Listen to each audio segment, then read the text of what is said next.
Welcome, everyone, to another episode of Taking Up Space, a Michelle A. Mayer podcast. Always excited about coming forward. Today's no different. Today, I want to engage with you on a conversation that I know we all can benefit from. I know we're living in an age of information, so much technology going on. Many of us are tech gurus, but then there are many of us that are not. So, we have some that can master all of these technological advances very quickly. And there are some that just kind of lag behind, and they're the last to pretty much get adjusted to the advancements. But both of us, all of us, are somewhat at the mercy of these advancements. We as a nation have grown so fast in regards to these advancements that it's hard to keep up with them. Even the ones of us that are super tech savvy constantly have to be on the lookout for new rollouts and new updates to these different platforms. And, it's affected every avenue of our lives. It's affected our banking. It's affected our communication devices, our phones, the way that we communicate, whether email, or even through snail mail. All of it has been integrated into some form of software or some form of technology. The mail gets scanned through particular systems at the U.S. Postal Service to track and to be able to direct them. Our emails are all directed through some sort of system. So all communications are going through some sort of technological system. Even our phone lines are going through a particular system to navigate the direction of the calls. I worked for the phone company for several years, so I know very clearly the advancements as it relates to telecommunications. I can recall times when we all were dependent upon analog lines, and now everything's gone digital. And I can recall while working at the phone company, many of the people that were training us on these new rollouts, like DSL and things of that nature, that was way back in the day. And also what we thought were big deals, which are kind of obsolete now, would say that there'll be a day to come where analog lines will be obsolete. We won't even have them. And that day is coming. We couldn't believe it back then, but that day is upon us. So it's very, clear that technology has advanced tremendously. And a lot of things that we rely upon in regards to technology, we haven't been able to master protecting ourselves or protecting our assets while being housed within these systems. It could be banking systems. We have, our money in the banks, and, used to be you had to go to the bank to get your money. You couldn't just go on your phone and tap an app and transfer money. You had to literally go down to the bank, or you had to make a phone call to the bank on an analog line. Now you can make a phone call to the bank on a digital line on a cellular device, and you could log into your account via a cellular device and access your money and move it around. And all of these things are great, but they also open one up to loopholes and backdoors where imposters or people that are don't have the best intentions at hand in regards to you and your assets can penetrate those accounts and act as if they're you and utilize your information. Monitoring devices, people that can hack particular devices. Now, hackers are a big deal. We've seen whole nations struggle with their systems, their governmental systems being hacked by people going into their system through a back doorway and obtaining all of their citizens' information. We see corporations constantly. I get emails or I get mail correspondence and communications from various companies, including our credit bureau, saying that there's been a breach in security and someone has hacked in, and if you have been affected, there's a class action lawsuit going on.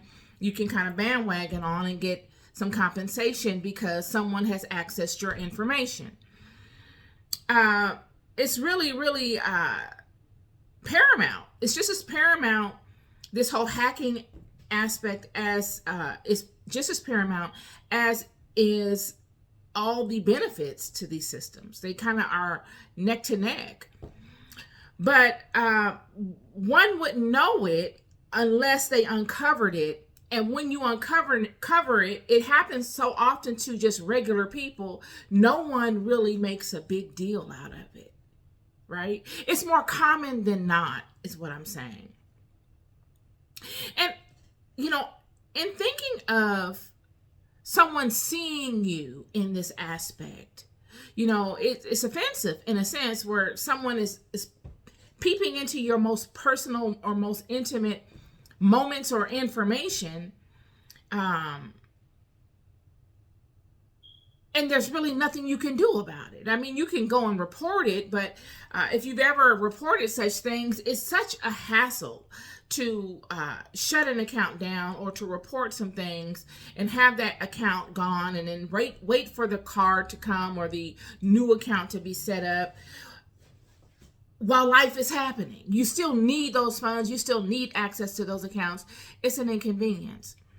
And if you've ever been a victim of identity theft, you will understand this. It's a huge inconvenience, but you got to do it. And there's really nothing you can do to protect yourself from it. And I was thinking about who in the Bible could I relate to something like this happening to? You know, who in the Bible would be a person that even God would come upon and see and use because of what he saw? Because what made me really come to this topic or bring it to light is tagging in on the Bible study I did or the podcast about Hagar being the maid. And I know many of you say Hagar is jealous and all of this kind of stuff, and you want to kind of belittle her down to the jealous category, which I totally don't agree with. But the spin on that is Hagar was extremely courageous. Hagar was a woman that captured her role, which was constantly becoming edited. She was hired on as a maid, and then she turns into another wife, and then she turns into a vagabond, and then she's brought back into the fold, and now she's a mother. Her role is constantly being edited. Yet through it all, when she comes upon the angel of God in the wilderness, she's able to see God for exactly who he is. This is the only person, let alone woman, in the entire history of the Bible that names God after an aspect. And that aspect that she names God after sticks. It's solidified. It's truthful. She grabs the essence of who God is. The God who sees. And this is what made me relate scripture to all of these advancements in information and technology. Because all of these advancements that we have are the ability for us to see quickly, for us to gain access and see a thing and then manipulate it, whatever it is, whether it's our finances, whether it has to do with our real estate transactions, whether it has to do with our children's report cards, whether it has to do with groceries and ordering them online. It all has to do with seeing and acting. You must be able to see the information, see that thing for what it is, and then be able to select what option you want based upon that category, and then implement something to receive it. And I'm here to tell you that God is the same way. Same exact way. All of these methodologies that we utilize in today's society are mimicking methodologies that are of nature and are of God. There's nothing new under the sun. God is the same. He scans the entire world for people that are looking for him. When we look at Abraham, before he even becomes Abraham, he becomes Abram first. So he's born as Abram. And the only reason that God saw him was because the children had turned their backs upon God, and so God turned his back upon them, destroyed the Tower of Babel, scattered them, and broke up the language. And then he goes on this journey to see what happens after that. And he watches and he sees. And he comes across Abraham because Abraham was looking for him. And we see this thing time and time again in Scripture, because it would go from Abraham to Hagar, where God would find her in her wilderness. She's rejected, being mistreated, ostracized. Someone would say she's trapped. She doesn't have a lot of options. And she's pregnant, carrying something, carrying a promise. She doesn't know she's carrying a promise, but she is. She's carrying a promise that was put upon a man that impregnated her. And she's running. And God sends an angel to approach her in her wilderness. And God sees her need.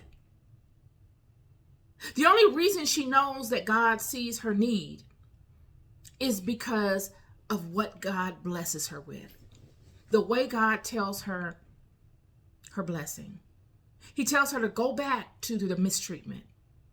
Go back to the mistreatment. You can't leave this environment, but I'm going to put a promise on you that's going to let all of the naysaying, all of the misunderstandings, all of the pettiness, it's going to make it irrelevant to you. Because this promise is going to be so monumental. You're going to be so busy focused on this promise that you're not even going to hear what any of these other people are talking about. I'm going to promise something to you that no one else in that house will have outside of the man of the house. God promised Hagar a thing comparable to what he promised Abram. He promised her that she will no longer be ostracized. She will have from herself protection. She will not have to align with anything foreign for her protection. She will birth her protection. What she will birth will protect her, and what comes from what she births will protect her. And they will be like multitudes. So much so that if one doesn't protect, another one can. If one doesn't live a long life, there will be another that will, and so on, and so on, and so on, and so on, until you can't even count it. And she names this God, the God that sees, because she knew that that was the desire of her heart all along. She has come amongst someone that could pinpoint her desire, her need, not her want, but her deepest, most intimate need. That need that she could never communicate to someone else because no one could provide it. So what's the point of communicating it? Lest someone try to use it against her, try to deceive her by befriending her as if they are ones that can provide it, and only to deceive her. But she comes upon an angel in her wilderness that speaks directly to that. And she names God. She's immediately lifted, and she says, this one God is the God that sees all. This one God sees all. We could look at David. We could look at the king, y'all. The least of his father's house.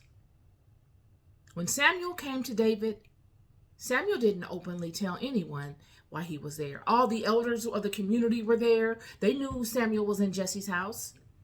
All of these people were there and privy to Samuel coming to Jesse's house. And Samuel concealed his intentions and said, by way of God, that he was there to do a sacrifice to God. He was going to sacrifice to God. And to no one in the community was it strange, because they did these things. It was natural. It was just as natural as going to communion. Just as natural. So he's there, and it was the only odd thing really is that Samuel showed up at Jesse's house to do communion or to do a sacrifice. But maybe God found Jesse worthy. So Jesse now is feeling as if he is crowned.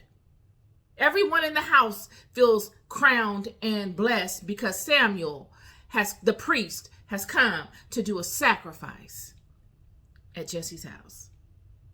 And Jesse, knowing the monumental effects of this, brings all his sons there, except David. And this should show you how he felt about his own son. He wasn't proud of David. Jesse couldn't have been proud of David. He was ashamed of David. He didn't think David met the mark. Jesse paraded all of his tall, dark, and handsome sons in front of Samuel. And God rejected them. That's what the Bible says. And Samuel was like, well, is there anybody else that you have? These are all your sons? And Jesse says, well, there is another guy, David out in the field. David, you don't want to. Samuel said, bring him in here. And he bring David in. David is ruddy, dusty, unkept. He don't have a lot of money in that season. He's out tending to his sheep because that's who he feels comfortable with. He's comfortable with his sheep. We see this later on in the chapter where David is out there with Goliath, and the war with Goliath has begun, and David leaves because he doesn't even feel couldn't have felt accepted or acknowledged. He'd rather go and tend to his sheep. Samuel blesses the house and blesses David. Nobody knows that David is blessed and anointed the way he is. It's just a regular thing that Samuel is out there doing. And after that, David's life changes. David gets called upon by Saul to come and play the harp. And Saul is so impressed by him that he makes him his armor bearer. And then, like I said, David goes and he's Saul's armor bearer. So he's out there with Goliath and the rest of the Israelites. And he's playing the backdrop. He's in the cut. He's just watching. Because that's what real people do. When you really got something that you to offer, you're not the first one on up. I can do it. You confident in what you have. I don't mind playing the back seat role, friend.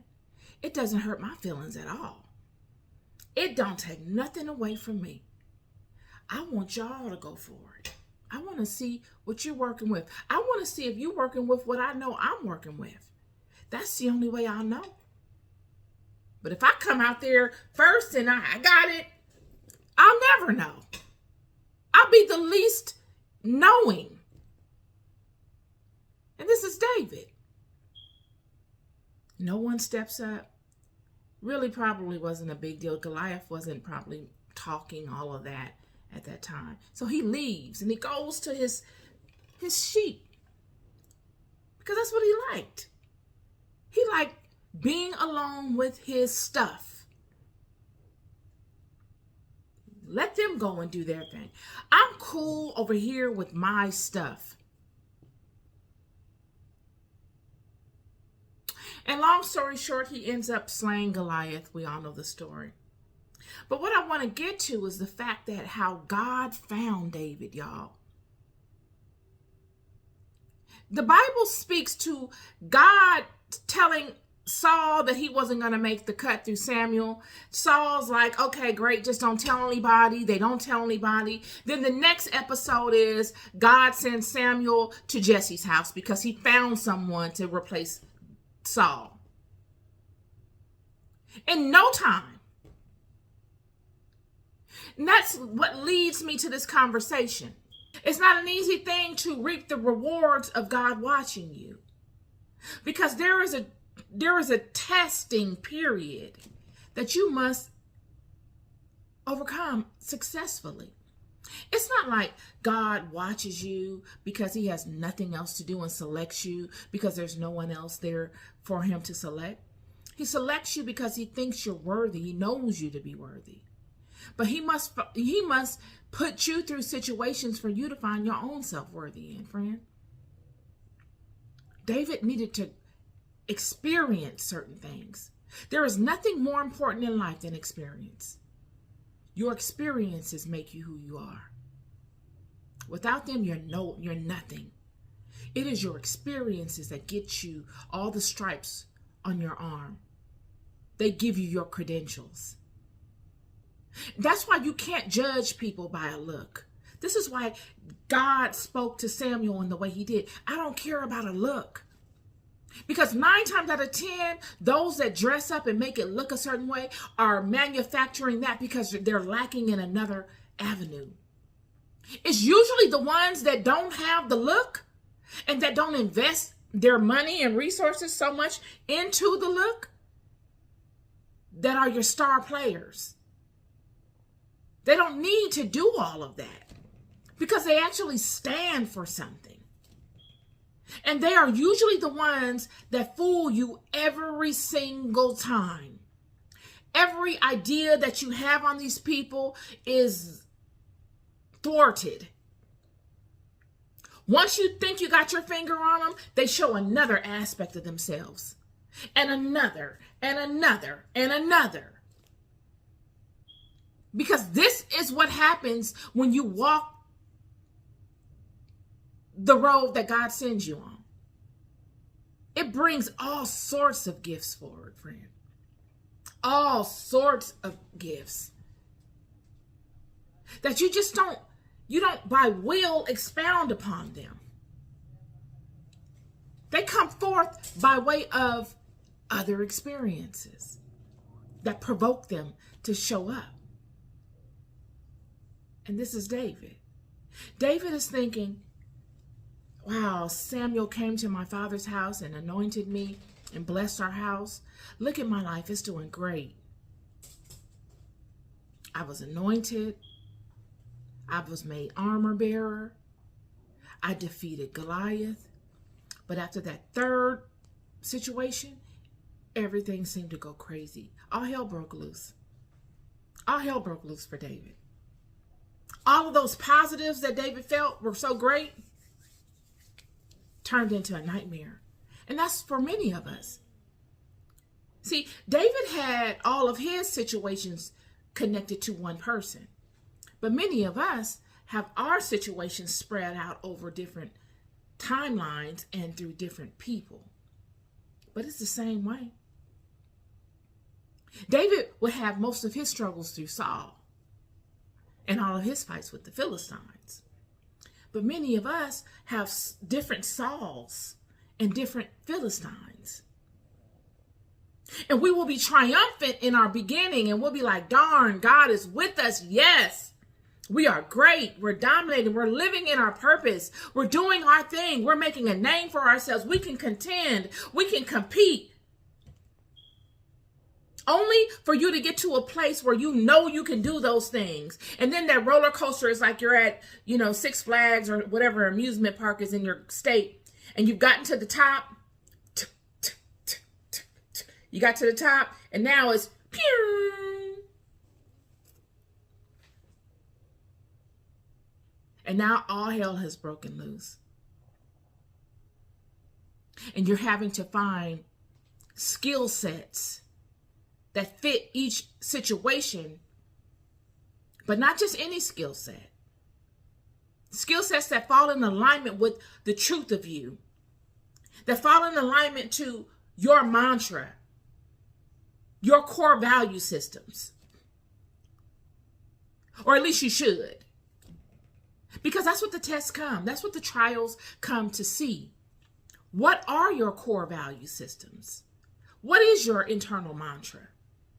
What does that song sound like? And how do you move in those situations? Because the pew period does not last always, friend. Just like that doesn't last always. Life is a culmination of all of these things. And you've got to be able to stay steady internally through all of them. And this was the testament of David. These are the things that I have dealt with firsthand in my life. I don't know. I've gotten so closely accustomed to them. I don't know life differently. I don't know what life was like without them. Just when I think I'm coming out of it, here we go again. I know I'm not the only one.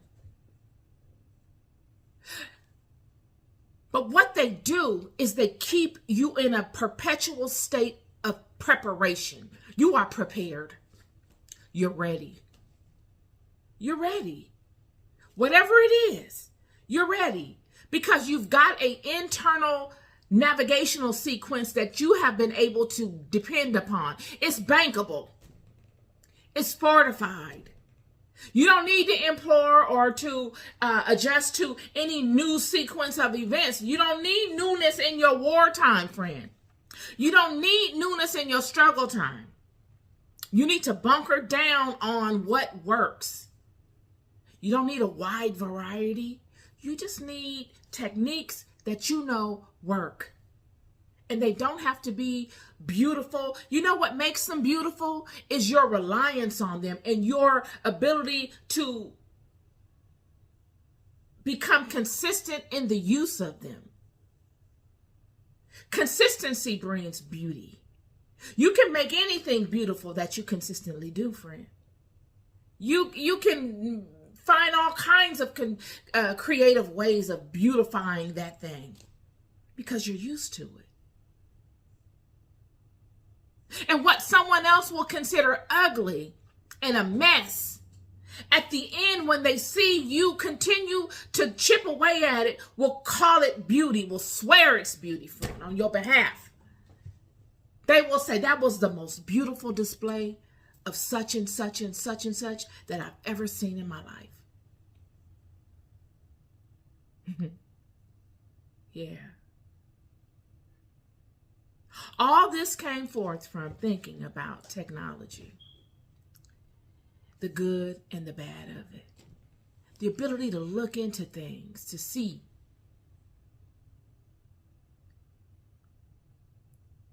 To use what you see for goodness, to have rules and guidelines in your activities regarding seeing, to honor one another in one another's space. God sees all of us. And David is a prime example of God's hand. Many of you have been watched from your young years by God and God's angels in the earth without you ever knowing it.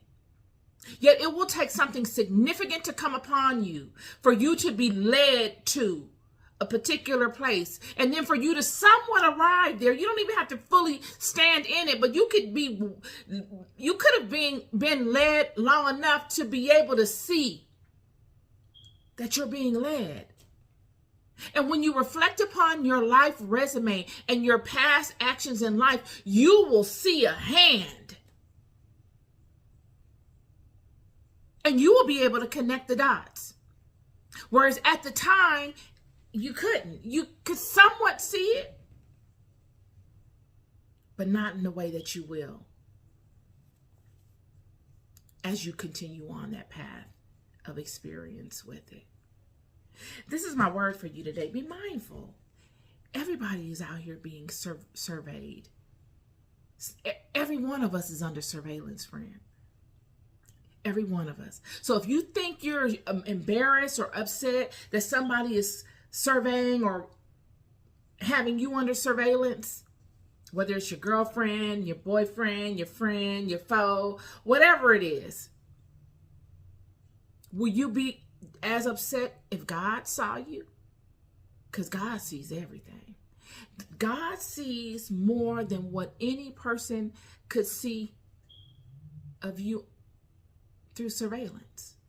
Are you ashamed of what God sees?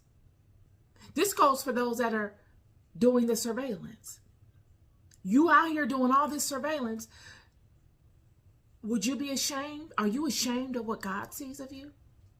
At the time that he's sitting back in his house of cedar with his legs kicked up, and he says, look at what God has done. I can only grasp a portion of what God has done. And I'm amazed. And I feel indebted. And I want to right a wrong that my brethren, the Gentile nations, did. If they knew the glory of this God, they would have never turned their backs.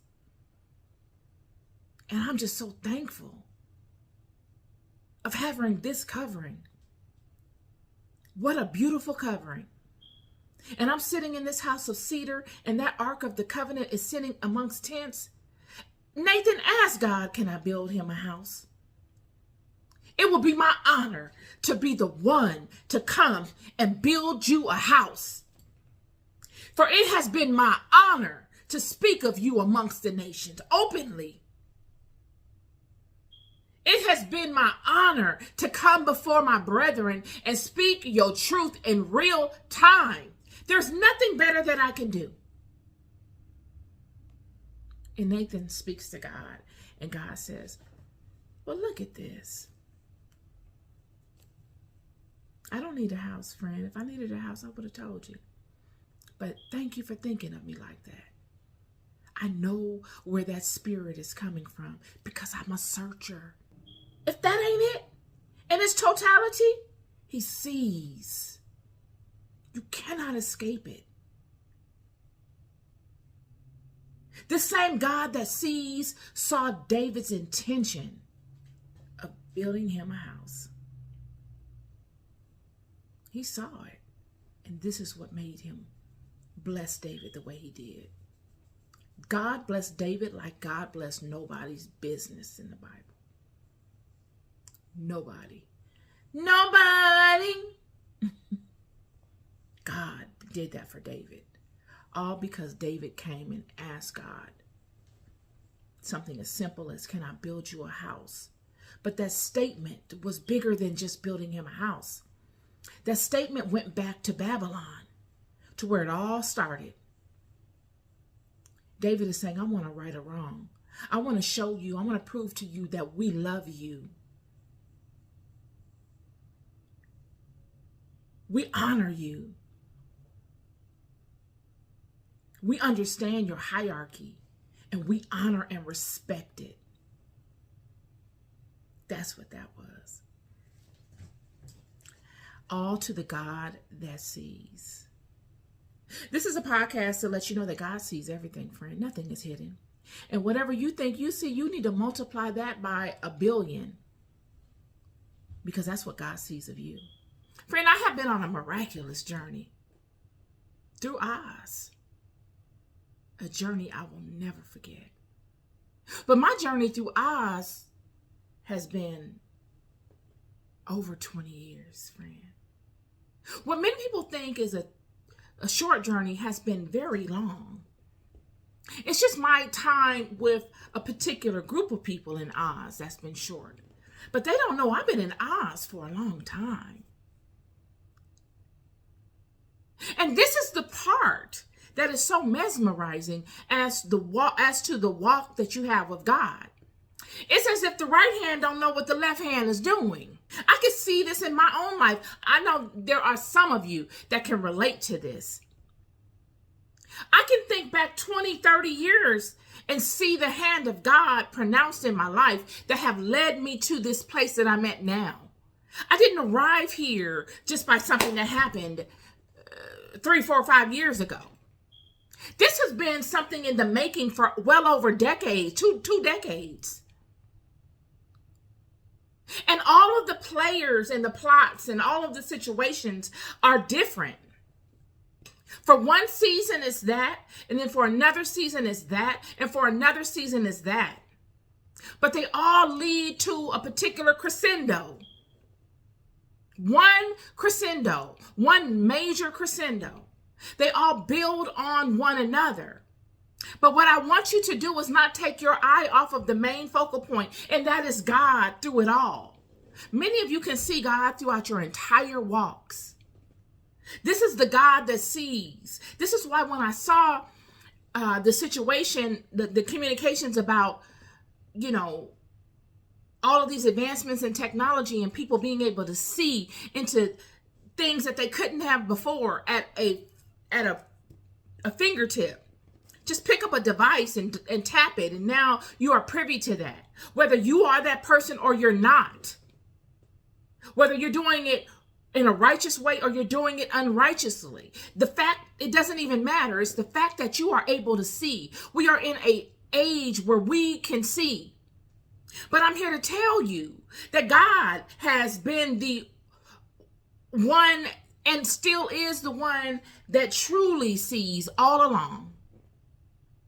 All of us that are seeing ourselves look into all of these systems, whether righteously or unrighteously,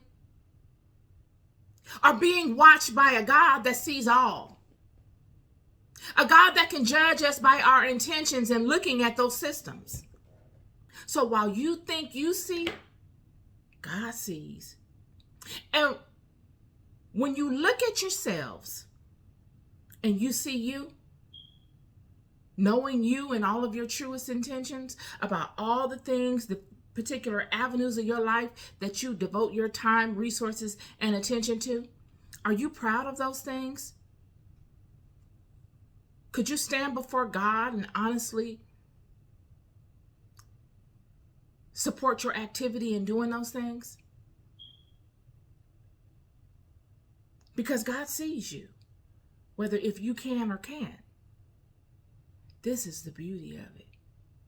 And this is what made me look at scripture and cross-reference it to this and look at my own life and say, darn, I've been on this miraculous journey for a long time. And I can look back and see, whereas while I was in these seasons, I couldn't. And I can correlate them all like a string with particular knots on them with one another. They're one big sequence of events that have led me to this place that I reside in now. And I am so rich in experience and knowing because of all of those walks that I've had.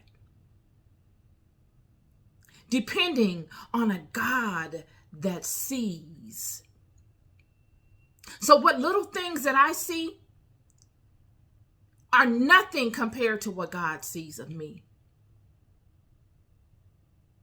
One thing I can say is through it all, what little I can see of all of my walks, the good, the bad, and the ugly, is that my intentions were pure. My heart was good.